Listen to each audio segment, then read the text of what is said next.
오늘 우리 질문 올려주십시오. 네, 우리 청소년부에서 올라온 질문들입니다. 왜 대제사장, 지도자, 백성들은 아무 잘못 없는 예수는 없애려고 하고 잘못한 바라바는 풀어주라고 했나요? 그죠? 참 나쁜 아주 이해가 되지 않는 선택을 하는 우리 대제사장과 지도자 백성들입니다. 좀 이따 설교 중에 이야기를 한번 하죠. 다 예수는 왜 그들의 뜻대로 하게 넘겨주었을까요? 예수님은 왜 그렇게 그들의 뜻대로 또 하셨을까? 빌라도는 예수를 십자가에 못 박으라고 갑작스럽게 요구했을까? 빌라도의 요구는 아니고 백성들의 요구였죠. 빌라도도 권력을 갖고 있을 텐데 왜 자신의 뜻대로 하지 않고 사람들의 요구를 들어주었나? 그죠? 권력이 있음에도 불구하고 그 당시 상황 자체가 밀란이 일어날 것 같은 그러한 상황으로 치달으면서 이렇게 할 수밖에 없었던 상황이었습니다. 당시 예수님을 따르는 사람들도 많았는데 그 사람들은 어디 가고 예수님을 죽이는 자들만 나왔을까? 참 슬프면서 우리 자신들을 돌아보게 하는 그러한 질문인 것 같습니다. 그러게요. 그 많던 사람들 다 어디 갔었을까요? 자, 오늘 말씀을 전하기 전에 오늘 예배 가운데 참석한 우리 이용진 선교사님, 목사님 가정 오늘 예배 가운데 참석하셨습니다. 잠시 일어나서 인사해 주시겠습니까? 네, 그 사모님하고 우리 평안이가 함께 참석했습니다. 네, 지난주에 저희 그 어둠이 판치는 세상 첫 번째 우리의 정체성을 흔드는 시대 세상이라고 말씀을 드렸습니다. 예수님을 향해서도 사단은 끊임없이 예수님이 하나님의 아들이심을 흔들었습니다. 아니라고 이야기했어요. 자, 그것을 통해서 이 시대, 우리가 살아가는 이 시대에도 우리를 향해서 사단은 끊임없이 외칩니다. 너는 하나님의 자녀가 아니야. 그렇게 죄를 짓고도 어떻게 하나님의 자녀라고 할 수 있겠어? 똑같은 죄를 계속 지으면서도 어떻게 하나님의 자녀라고 너는 할 수 있니? 이런 질문들을 우리에게 계속해서 이야기를 합니다. 그러면서 우리를 향해서 하나님의 자녀가 아니라고, 하나님의 백성이 아니라고 이야기를 합니다. 자, 그 시험 가운데 예수님께서 이기신 것이 어떻게 이기셨다고 말씀을 드렸죠? 무엇을 통해서? 말씀을 통해서 이기셨습니다. 그러기에 우리도 말씀을 통해서 하나님의 자녀라고 하는 사실을 끊임없이 우리는 되새겨야 합니다. 그죠? 그래서 말씀을 읽고 말씀을 공부하고 말씀을 암송해야만 합니다. 하나님의 자녀가 맞으십니까? 아니, 질문을 다시 한번 돌이켜보죠. 구원 받으셨습니까? 그렇다면 하나님의 자녀이십니까? 어떻게 확신하십니까? 느껴지십니까? 말씀을 통해서 우리는 답을 해야 합니다. 영접하는 자, 곧 그 이름을 믿는 자들에게는 하나님의 자녀가 되는 권세를 주셨으니. 요한복음 1장 12절 말씀. 그 말씀이 우리를 세우는 거예요. 우리의 어떤 노력이나 우리의 행위나 우리의 감정이 아니라 그 말씀으로 인해서 우리는 하나님의 자녀라는 확신을 가져야 합니다. 그 말씀이 중요해요. 그래서 예수님도 그 말씀을 붙들고 사단의 시험을 이기셨습니다. 그리고 계속해서 흔들지만 예수님께서는 하나님께서 하셨던 그 말씀, 너는 내 사랑하는 아들이라 라고 하는 그 말씀을 붙들고 그 시험들을 이기셨어요. 그리고 그것이면 충분하다라고 말씀을 하셨습니다. 저희도 그러한 삶을 살아가기를 소원합니다. 다른 어떤 감정이나 다른 것에 의지하는 것이 아니라 우리의 믿음을 의지하는 것이 아니라 철저하게 말씀 앞에 우리의 믿음을 굳건히 세우는 저와 여러분들이 되시기를 간절히 소원합니다. 자, 오늘은요, 이러한 그 어둠의 시대에 일어나는 일들이 어떤 일들이 일어나는지 오늘 본문을 통해서 우리가 살펴보고자 하는데요. 이 어둠의 시대에는 정의와 공의가 사라지게 됩니다. 다른 말로 하면 불의가 판치는 세상이 이루어진다는 거예요. 여러분 생각해 보셨습니까? 정의와 공의가 없어진다면 우리가 살아가는 이 세상에 만약에 정의와 공의가 사라진다면 우리의 세상은 어떻게 바뀔까요? 이렇게 이야기하면 우리 젊은 친구들은 그렇게 이야기할지 모르겠습니다. 벌써 그런 세상이에요. 어쩌면 그런 세상일지도 모르겠습니다. 왜냐하면 내가 가져야 할 그러한 기회들을 놓치는, 그래서 있는 자들만이 좋은 것들을 누리는 그러한 세상이라고 생각할 수도 있습니다. 그러기에 정의와 공의가 사라진 세상은 불평등이 가득한 세상, 불의가 가득한 세상이 되어버립니다. 우리가 쉽게 이야기하는 이런 말이 있었죠. 잘 아시는 말씀일 거예요.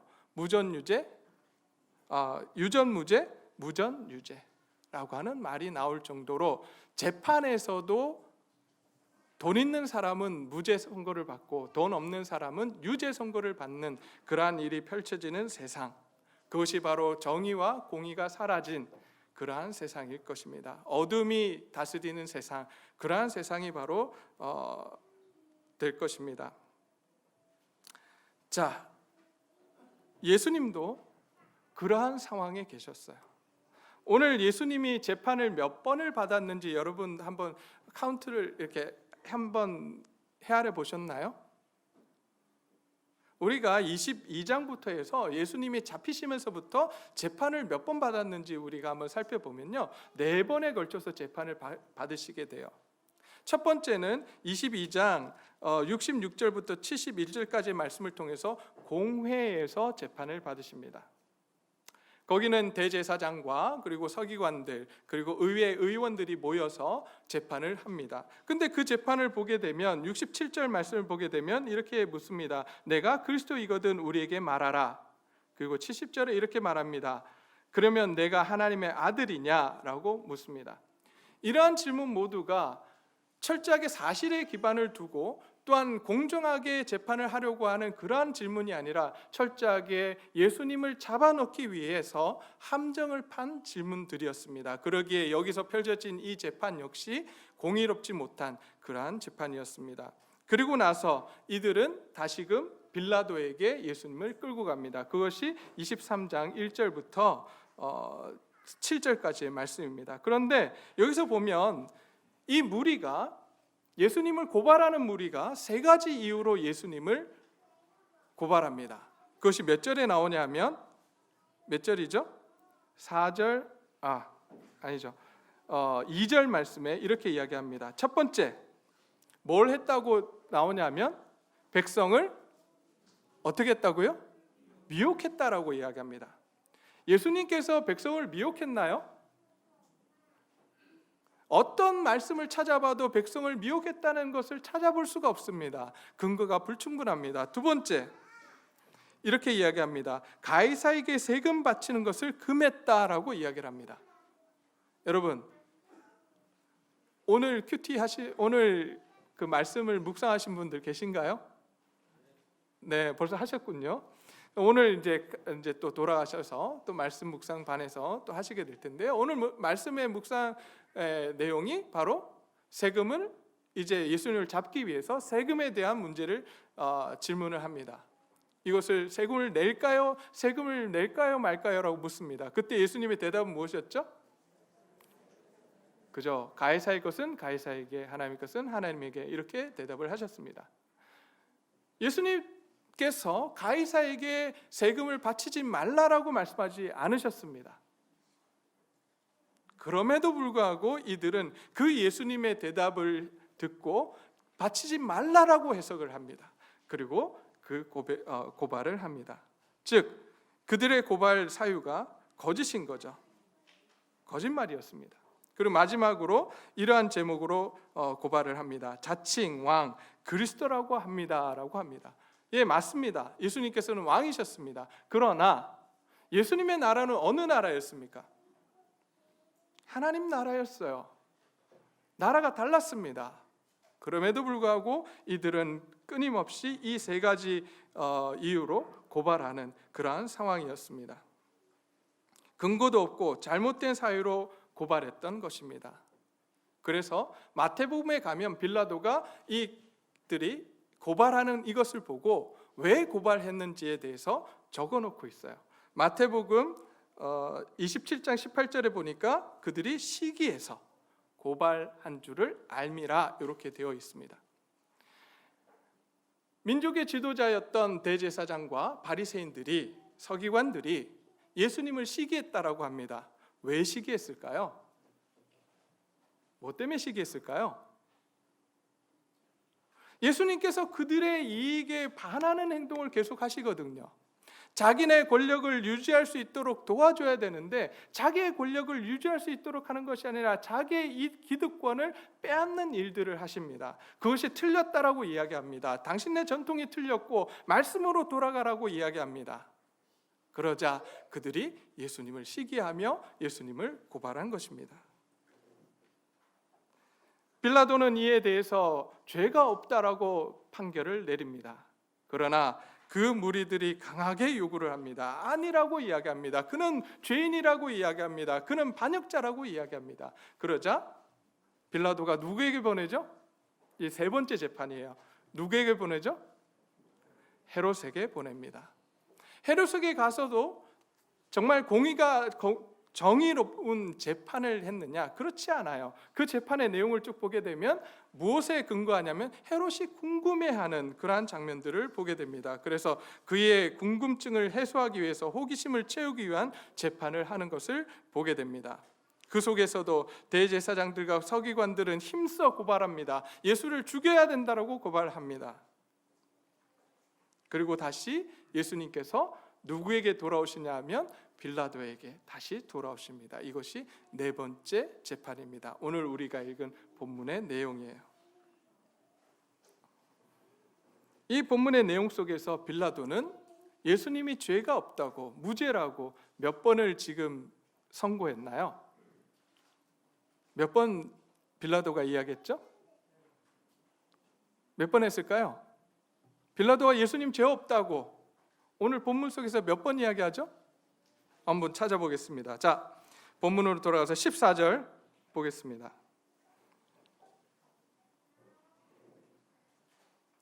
이르되 너희가 이 사람이 백성을 미혹하는 자라 하여 내게 끌고 왔도다. 보라, 내가 너희 앞에서 신문하였으되 너희가 고발하는 일에 대하여 이 사람에게서 죄를 찾지 못하였고. 죄를 찾았어요? 못 찾았어요? 못 찾았어요. 이 사람 무죄하다라고 이야기하는 겁니다. 자, 그 다음 몇 절로 가냐면 20절입니다. 20절, 빌라도는 예수를 놓고자 하여 다시 그들에게 말하되, 예수님을 놓고자 했어요. 그래서 다시 말했습니다. 뭐라고? 이 사람 죄가 없다고.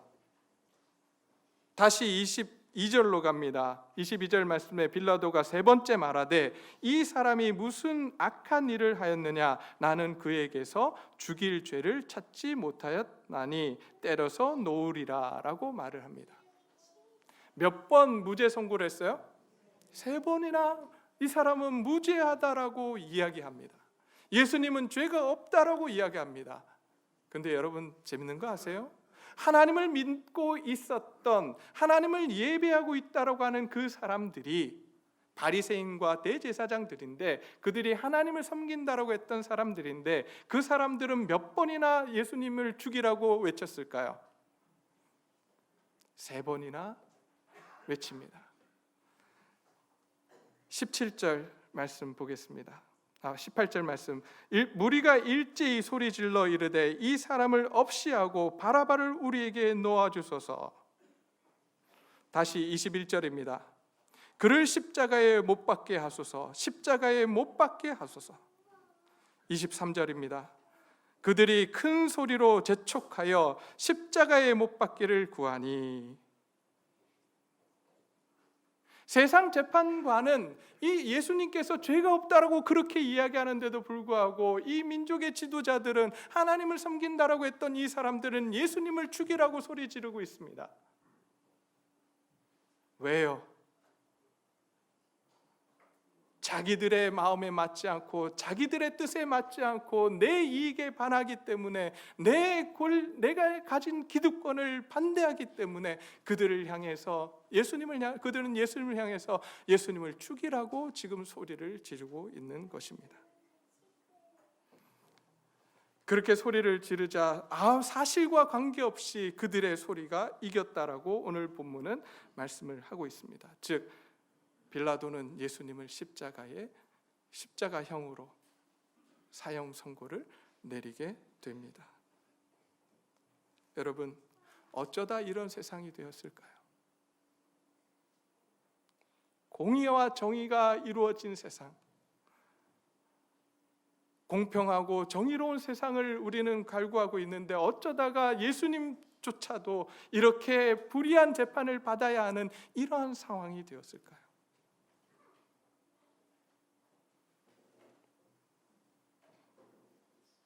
여러분, 이 상황은 창세기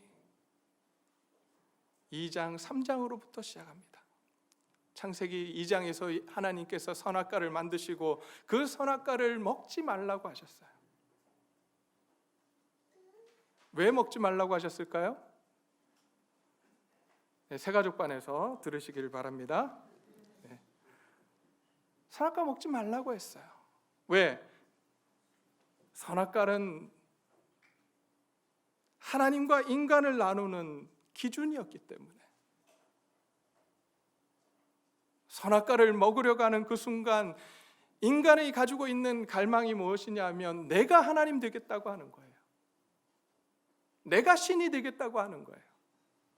그러기에 선악과를 동산 중앙에 두시며 그 선악과를 바라보면서 너 자신이 누구인지를 깨닫고 너를 만드신 하나님을 기억하라고 동산 중앙에 선악과를 만드셨어요. 그러나 인간은 그러지 않았습니다. 그 선악과를 보며 끊임없이 신이 되고자, 내가 하나님 되고자 했습니다. 그리고 결국 그 선악과를 따서 먹게 됩니다. 그때 성경이 뭐라고 이야기합니까? 그들의 눈이 밝아져서 무엇을 알게 됐다고요? 선악을 알게 됐다라고 이야기합니다. 여러분, 이 단어가 그냥 그 문장이 그냥 주어진 것 같지만 그 속에 담겨 있는 의미는 참으로 무겁습니다. 인간이 선악을 알게 됐다, 그 말이 무엇이냐면 선악의 주체가 되었다는 거예요. 개개인이 선악을 나누게 됐다는 이야기를 합니다. 지금까지 선악과를 먹기 전까지는 하나님의 선악의 기준에 따라서 살았던 인간들이 이제 선악과를 먹음으로써 내가 하나님 되고자 한 그 순간부터 인간 모두가 자기가 그 기준을 만들고 살아간다는 거예요. 여러분, 우리 모두가 각자의 기준을 가지고 선악을 나누며 살아간다면 어떤 일이 벌어질까요? 이 세상이 어떻게 될까요? 생각만 해도 끔찍해집니다. 다들 내가 옳다고 이야기할 거고요. 그 옳다고 하는 그 기준은 무엇이냐면 내 기준으로 나한테 유리한 것을 옳다라고 이야기할 거예요. 싸울 겁니다. 다툴 거예요. 다툼이 막 일어날 거예요. 그 다툼 속에서 누가 이길까요? 힘센 사람, 권력 있는 사람, 돈 있는 사람. 저처럼 돈 없고 힘 없고 빼없는 사람은 그냥 눌릴 수밖에 없는 세상. 그런 세상이 펼쳐집니다. 여러분, 그런 세상이 어디에 나왔는지 아십니까? 성경은 그걸 적나라하게 우리에게 보여주었어요. 그것이 바로 창세기 4장에 나오는 라멕의 이야기예요. 가인이 성을 만들고 그 성에서 나온 자손의 이야기, 라멕의 이야기. 라멕이 두 여인을 취하면서 이야기합니다. 아내들아, 잘 봐라. 내가 젊은 남자가 나에게 상처를 입혔기에 내가 그를 죽였다라고 합니다. 그러면서 하는 이야기가 뭡니까? 가인을 죽인 사람은 9배의 벌을 받겠지만 나를 죽이는 사람은 몇 배요? 99배의 벌을 받게 될 것이라고 합니다. 여러분, 이 이야기는요, 우리 인간 사회가 얼마나 악해졌는지를 보여주는 이야기예요. 아내 둘을 취했다. 그 사실은 뭘 이야기하냐면 남자가 여자를 짓누르고 살아가는, 그리고 남의 여자를 마음껏 뺏을 수 있는 사회가 되었다라고 이야기하는 거예요. 무서운 이야기예요. 그리고 라멕이 그 젊은 남자, 아내를 빼앗긴 젊은 남자를 향해서 아내를 빼앗긴 젊은 남자가 라멕을 향해서 달려오니까 그를 죽여버렸다라고 하는 이야기예요. 그리고 말합니다. 여러분, 가인을 보호하기 위해서 가인을 죽이는 자는 몇 배의 벌을 받는다 그랬죠? 9배. 7배인가요? 네, 7배 누가 이야기했어요? 하나님이 이야기하셨어요. 그런데 77배의 벌을 받겠다, 라멕을 죽인 자는 77배의 벌을 받겠다라고 한 건 누구의 말이에요? 하나님이 주신 말씀이 아니라 라멕 스스로 한 이야기예요. 이 말이 갖는 의미가 뭐냐면 내가 신이라는 거예요.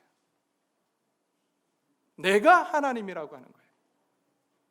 그러니 덤비지 말라는 거예요. 그런 세상, 결국에는 노아 홍수까지 이루어지게 되는 그러한 세상이 만들어집니다.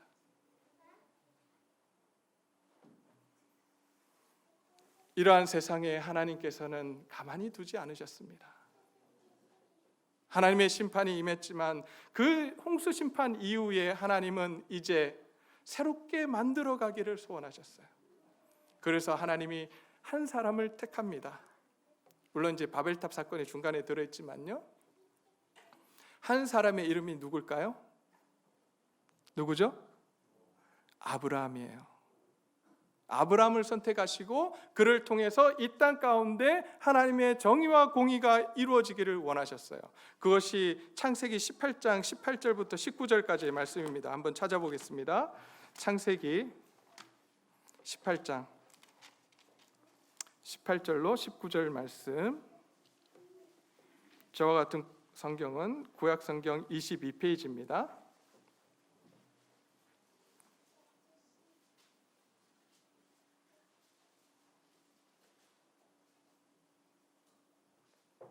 아브라함은 강대한 나라가 되고 천하 만민은 그로 말미암아 복을 받게 될 것이 아니냐.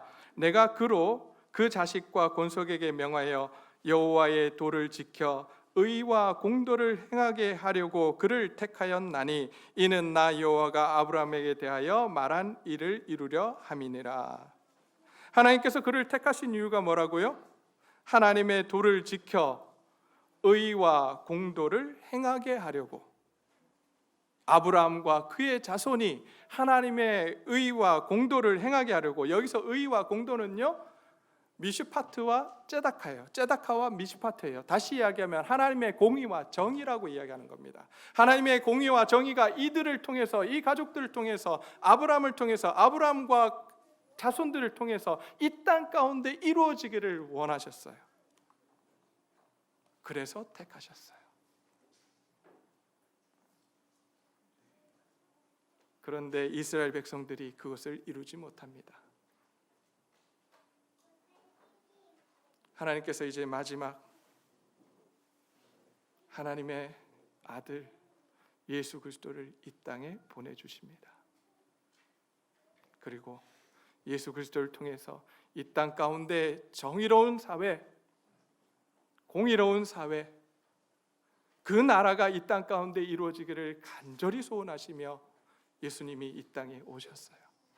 그래서 예수님께서 행하셨던 3년간의 그 공생애를 보게 되면 예수님은 끊임없이 가난한 자, 억눌린 자, 약한 자들을 향해 달려가셨어요.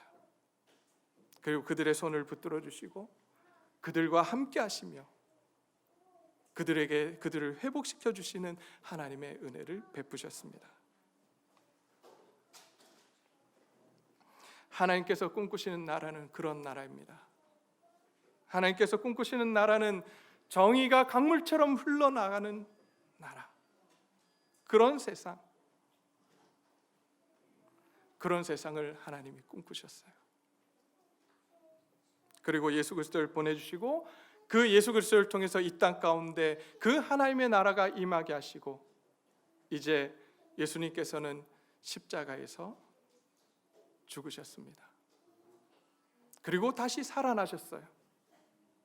사망 권세를 이기시고 다시 사셨습니다. 그리고 이제 이 땅 가운데 예수님께서 하나를 세워주세요. 예수님께서 머리가 되시고 몸이 된 교회를 이 땅 가운데 만들어 주십니다. 그리고 교회를 통해서 예수님께서 보여주셨던 그 공의와 정의가 이 땅 가운데 이루어지기를 원하고 계세요. 세상은 그렇게 공의롭고 정의롭지 못할 거라고 이야기합니다. 언제까지 그런 사회가 이루어지냐면 예수님 다시 오실 그날까지 이 사회는 낙원이 되지 못합니다. 우리는 끊임없이 좋은 나라가 되기를 갈급하지만 우리의 나라는 그런 나라가 될 수 없어요. 왜요? 인간 모두가 무엇을 갖고 있기에, 죄성을 갖고 있기에 그런 나라 만들 수 없어요. 그러나 이 땅 가운데 그러한 나라를 만들 수가 있는데, 그러한 모습이 이루어질 수 있는데 어디서요? 예수 그리스도가 머리 된 어디요? 교회. 우리는 그러한 곳을 만들어야 되는 거예요. 다른 곳은 안 됩니다. 이곳, 바로 저와 여러분들이 앉아있는 이곳, 우리의 교회는 세상이 아무리 어둡다 할지라도, 불공평하고 불의가 판치는 세상이라 할지라도 우리가 있는 이 교회는 공의로워야 합니다. 정의로워야 해요. 우리의 눈은 힘있고 권력 있는 자들에게 향하는 것이 아니라 힘없고 연약하며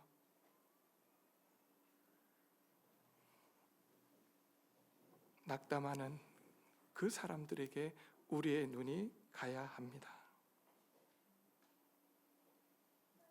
저는 오늘 이 말씀을 읽으면서 나는 정의와 공의로운 삶을 살고 있는가? 내 눈은 예수님과 같이 연약하고 부족하고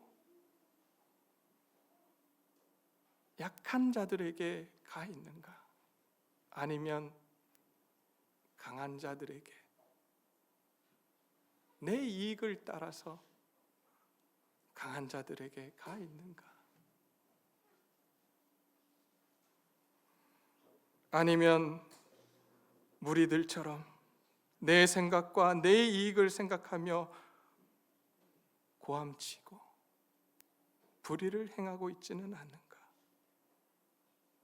뒤돌아보게 되었습니다. 우리가 이제 이 어두운 세상에서 일어나기를 소원합니다. 예수님의 제자로서, 그리스도인으로서, 하나님의 자녀로서 일어나기를 소원합니다.